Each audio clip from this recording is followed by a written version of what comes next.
السلام علیکم ناظرین، میں ہوں ڈاکٹر محمد عارف صدیقی اور آپ دیکھ رہے ہیں ریئل فیس میڈیا کی صحابہ سیریز۔ آج میں جس شخصیت کا تعارف آپ کے سامنے رکھوں گا، تاریخ میں انہیں سیدنا حشیم بن عتبہ کے نام سے جانا جاتا ہے۔ 2 ہجری 17 رمضان المبارک کے دن مدینہ منورہ سے 80 میل کے فاصلے پر بدر کے میدان میں حق و باطل کا معرکہ گرم تھا۔ مشرکین مکہ جو بڑے ساز و سامان اور تم تراک کے ساتھ اہل حق کو صفحہ ہستی سے نیست و نابود کرنے کے لیے آئے تھے، اپنے سے 1/3 کم توحید کے علم برداروں سے ذلت آمیز شکست کھا چکے تھے۔ ان کے بڑے بڑے سردار قتل ہو چکے تھے اور ان کی لاشیں میدان جنگ میں جگہ جگہ بکھری پڑی تھیں۔ یہ وہی لوگ تھے جنہوں نے مکہ میں اہل حق کا جینا دوبر کر دیا تھا اور ان کو اپنے وطن سے نکلنے پر مجبور کر دیا تھا۔ آج یہاں ان کی لاشیں خاک و خون میں غلطاں نشان عبرت بنی ہوئی تھی۔ سرور دو عالم صلی اللہ علیہ وآلہ وسلم اگر چاہتے تو ان لاشوں کو گدوں، چیلوں اور درندوں کی خوراک بننے کے لیے اسی طرح کھلے میدان میں چھوڑ دیتے، لیکن آپ کی شان رحیمی نے یہ گوارا نہ کیا اور آپ نے صحابہ کرام کو حکم دیا کہ ان تمام لاشوں کو جمع کر کے کسی مناسب جگہ دفن کر دیا جائے۔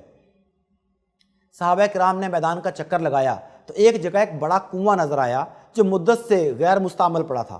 انہوں نے تمام لاشیں اس کنویں میں ڈال دیں اور اس کو مٹی اور پتھروں سے ڈھک دیا۔ اس وقت حضور اکرم صلی اللہ علیہ وآلہ وسلم اس اجتماعی قبر کے قریب تشریف لے گئے اور بآواز بلند فرمایا، اے عتبہ، اے شیبہ، اے فلاں، کیا تم نے اللہ کے وعدے کو ٹھیک پایا؟ بے شک مجھ سے جو وعدہ رب العزت نے کیا وہ پورا ہوا۔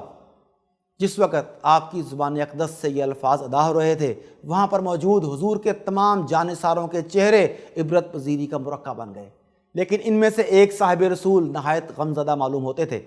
وہ ادھیڑ عمر کے ایک کشیدہ قامت آدمی تھے۔ سامنے کا ایک دانت تھوڑا زیادہ تھا اور ایک آنکھ میں قدرے بھینگا پن بھی تھا، لیکن چہرے کے نقوش دلکش تھے اور پیشانی نور سعادت سے چمک رہی تھی۔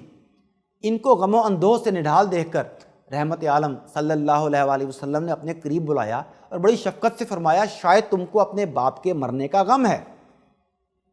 انہوں نے عرض کیا، یا رسول اللہ، خدا کی قسم میں اپنے باپ کی موت کی وجہ سے مغموم نہیں، بلکہ مجھے دکھ اور رنج اس بات کا ہے کہ میرے باپ کو حق قبول کرنے کی سعادت نصیب نہ ہوئی اور وہ کفر پر مرا۔ حالانکہ وہ ایک دانشمند، صاحب الرائے، معاملہ فہم اور خوش اخلاق شخص تھا۔ مجھے یقین تھا کہ وہ شرف اسلام سے بہرہ بر ہوگا، لیکن جس حالت میں وہ اپنے انجام کو پہنچا، اس کو دیکھ کر میری تمام امیدیں اور آرزوئیں خاک میں مل گئیں۔ میرے باپ کا مرتے دم تک ایمان کی دولت سے محروم رہنا ہی میرے افسوس کا سبب ہے۔ سرور دو عالم صلی اللہ علیہ وآلہ وسلم نے ان کے جذبہ ایمانی کی تعریف کی اور ان کو دعائے خیر سے نوازا۔ غیرت دینی اور جوش ایمان کا بھرپور مظاہرہ کرنے والے یہ صاحب رسول قریش مکہ کے نامور رئیس عتبہ بن ربیعہ کے فرزند سیدنا حشیم رضی اللہ تعالیٰ عنہ تھے، جو تاریخ میں اپنی کنیت ابو حذیفہ سے مشہور ہوئے۔ سیدنا ابو حذیفہ حشیم بن عتبہ کا شمار اکابر صحابہ میں ہوتا ہے۔ انہوں نے ایک ایسے گھرانے میں آنکھیں کھولیں جو کفر اور شرک کی آماج گاہ تھا۔ ان کا والد عتبہ بن ربیعہ قریش کے سرداروں میں سے تھا اور اپنی قوم میں بڑے اثر اور رسوخ کا حامل تھا۔ اس کی معاملہ فہمی، دور اندیشی اور وزاداری کا بھی سب کو اعتراف تھا، لیکن بدبختی کہ جب رحمت عالم نے اہل مکہ کو توحید کی دعوت دی تو اس نے اپنے کانوں میں روئی ٹھونسی اور ان لوگوں میں شامل ہو گیا جنہوں نے دین کی مخالفت کو اپنا اوڑھنا بچھونا بنا لیا۔ تاہم اس کی طبعی شرافت نے اسے ابو لہب، ابو جہل، عقبہ بن ابی معیط، امیہ بن خلف، ولید بن مغیرہ اور اسود وغیرہ جیسے شریر النفس لوگوں کی صف میں شامل ہونے سے باز رکھا۔ یہ وہ لوگ تھے جنہیں رسول اکرم صلی اللہ علیہ وآلہ وسلم کی ایذا رسانی کے لیے ذلیل سے ذلیل حرکت سے بھی اجتناب نہیں تھا۔ عتبہ اور اس کا بھائی شیبہ اسلام کے دشمن ضرور تھے، لیکن انہوں نے حضور صلی اللہ علیہ وآلہ وسلم کو ستانے کے لیے کبھی کسی کمینے پن کا ارتکاب نہیں کیا تھا۔ عتبہ نے اپنے فرزند حشیم رضی اللہ تعالیٰ عنہ کی پرورش بڑے ناز و نام سے کی۔ جب وہ جوان ہوئے تو ان کی شادی قریش کے خطیب سہیل بن عمر کی صاحبزادی سہلہ سے کر دی گئی۔ حشیم 30-32 برس کی عمر کو پہنچے کہ مکہ میں صدائے توحید بلند ہوئی۔ گو عتبہ نے اپنے فرزند کو اپنے رنگ میں ڈھالنے میں کوئی کسر نہ اٹھا رکھی تھی، لیکن اللہ تعالیٰ نے اس نوجوان کو فطرت صالحہ سے نوازا تھا۔ انہوں نے ہر قسم کے خطرات کے باوجود بلا تعامل دعوت حق پر لبیک کہا۔ نیک بخت بیوی سیدہ سہلہ بنت سہیل نے بھی ان کا ساتھ دیا۔ یہ دونوں میاں بیوی السابقون الاولون کی مقدس جماعت میں شامل ہو گئے۔ عتبہ پر بیٹے اور بہو کا اسلام قبول کرنا سخت ناگوار گزرا۔ اس نے ان کی طرف سے آنکھیں پھیر لیں۔ نتیجہ یہ ہوا کہ وہ بھی دوسرے مسلمانوں کی طرح مشرکین قریش کے جور و ستم کا نشانہ بن گئے۔ جب کفار کے مظالم حد سے بڑھ گئے تو سرور عالم نے مظلوم مسلمانوں کو حبشہ کی طرف ہجرت کرنے کا مشورہ دیا۔ چنانچہ سیدنا حشیم اور ان کی اہلیہ سیدہ سہلہ بنت سہیل ان مہاجرین میں شامل ہو گئے۔ مشرکین قریش کو یہ بھی گوارا نہ تھا کہ اہل حق کسی ایسی جگہ چلے جائیں جہاں وہ ان پر ظلم و ستم نہ کر سکیں۔ انہوں نے سمندری ساحل تک مسلمانوں کا تعاقب کیا، مگر حسن اتفاق سے انہیں بندرگاہ پر حبشہ جانے والی ایک کشتی مل چکی تھی اور مسلمان اس میں سوار ہو کر فوراً کھلے سمندر میں داخل ہو گئے۔ اس طرح تعاقب کرنے والے مشرکین کو بے نیل و مراد واپس آنا پڑا۔ مہاجرین کو حبشہ پہنچے ابھی 2-3 مہینے ہی ہوئے تھے کہ انہوں نے عجیب و غریب خبر سنی۔ کسی نے بتایا کہ رسول اکرم صلی اللہ علیہ وآلہ وسلم اور قریش مکہ کے درمیان صلح ہو گئی ہے اور اب اہل حق قریش کے ظلم و ستم سے محفوظ و مامون ہو گئے ہیں۔ مہاجرین یہ خبر سن کر اپنے آقا و مولا صلی اللہ علیہ وآلہ وسلم کے قدموں میں پہنچنے کے لیے بےتاب ہو گئے۔ حبشہ سے واپس آنے والوں میں سیدنا ابو حذیفہ اور ان کی اہلیہ بھی شامل تھیں۔ جب یہ لوگ مکہ کے قریب پہنچے تو انہیں معلوم ہوا کہ جو کچھ انہوں نے سنا تھا وہ محض افواہ تھی۔ اس پر انہوں نے آپس میں مشورہ کیا کہ حبشہ واپس چلے جائیں یا مکہ میں داخل ہو جائیں۔ سب کی رائے یہی ٹھہری کہ قریش کے سرداروں میں سے کسی نہ کسی کی پناہ حاصل کر کے شہر میں داخل ہو جائیں۔ چنانچہ ان میں سے ہر ایک نے قریش کے کسی نہ کسی سردار کی پناہ حاصل کر لی اور سب شہر میں داخل ہو گئے۔ علامہ بلازری کا بیان ہے کہ سیدنا ابو حذیفہ اور ان کی اہلیہ امیہ بن خلف کی پناہ حاصل کر کے مکہ میں داخل ہوئے۔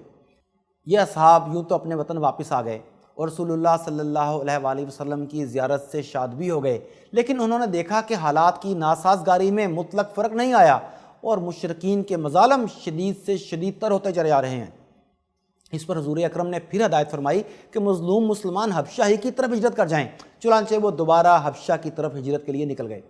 سیدنا ابو حذیفہ بھی اپنی اہلیہ کے ساتھ اس قافلے میں شامل تھے۔ گویا یہ ان کی دوسری ہجرت حبشہ تھی۔ دونوں میاں بیوی کئی سال تک حبشہ میں غریب الوطنی کی زندگی گزارتے رہے۔ اسی دوران ان کے فرزند محمد بن ابی حذیفہ پیدا ہوئے۔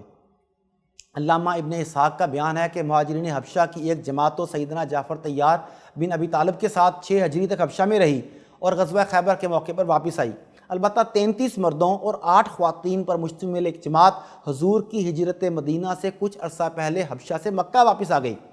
سیدنا ابو حذیفہ بھی اپنی اہلیہ اور فرزند کے ساتھ اس جماعت میں شامل ہو کر مکہ آ گئے۔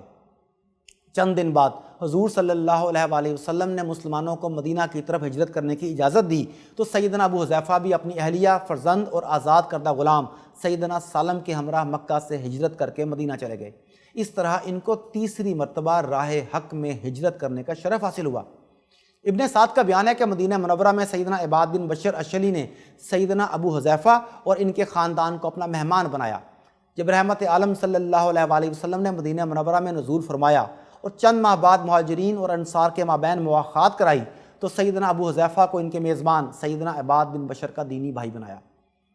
رمضان المبارک 2 ہجری میں حق و باطل کا پہلا معرکہ میدان بدر میں ہوا تو سیدنا ابو حذیفہ ان 313 نفوس قدسیہ میں سے ایک تھے جنہوں نے اس تاریخ ساز موقع پر رسول اکرم صلی اللہ علیہ وآلہ وسلم کی ہمرکابی کا شرف حاصل کیا۔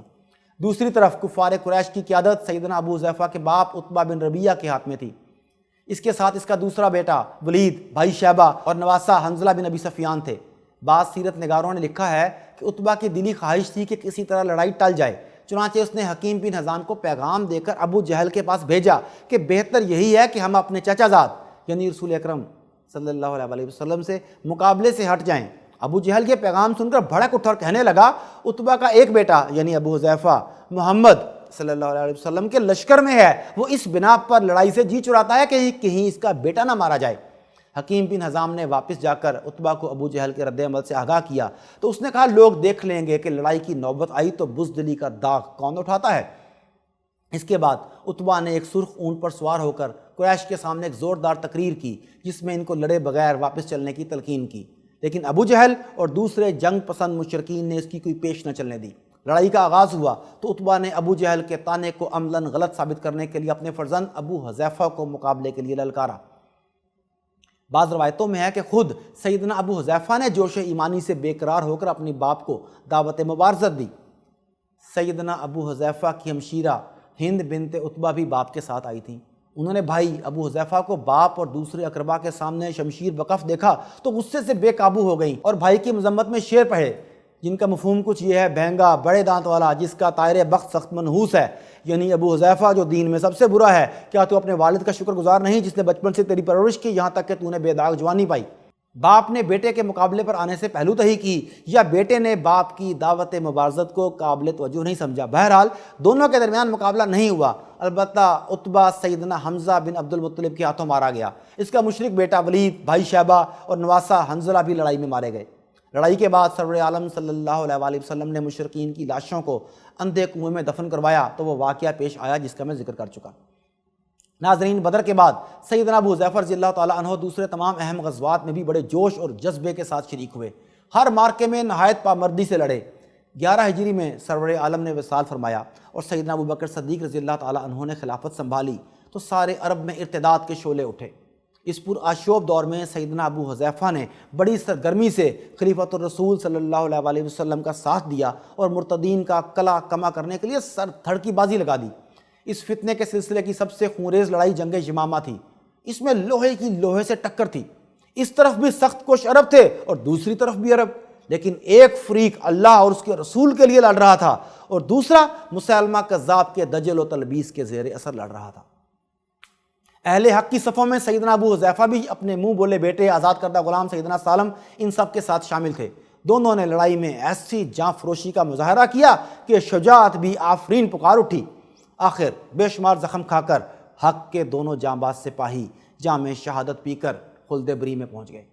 سیدنا ابو حذیفہ کی عمر اس وقت 54 برس کی تھی۔ وہ آرزو شہادت جو ان کے دل میں یوم بدر سے مچل رہی تھی 9 سال بعد یمامہ کے میدان میں پوری ہو گئی۔ اللہ تعالیٰ ان کی قبر پر کروڑوں رحمتیں نازل فرمائے۔ صحابہ سیریز کے سلسلے میں آج کے لیے اتنا ہی۔ اگلی ویڈیو کے لیے اجازت، اللہ نگہبان۔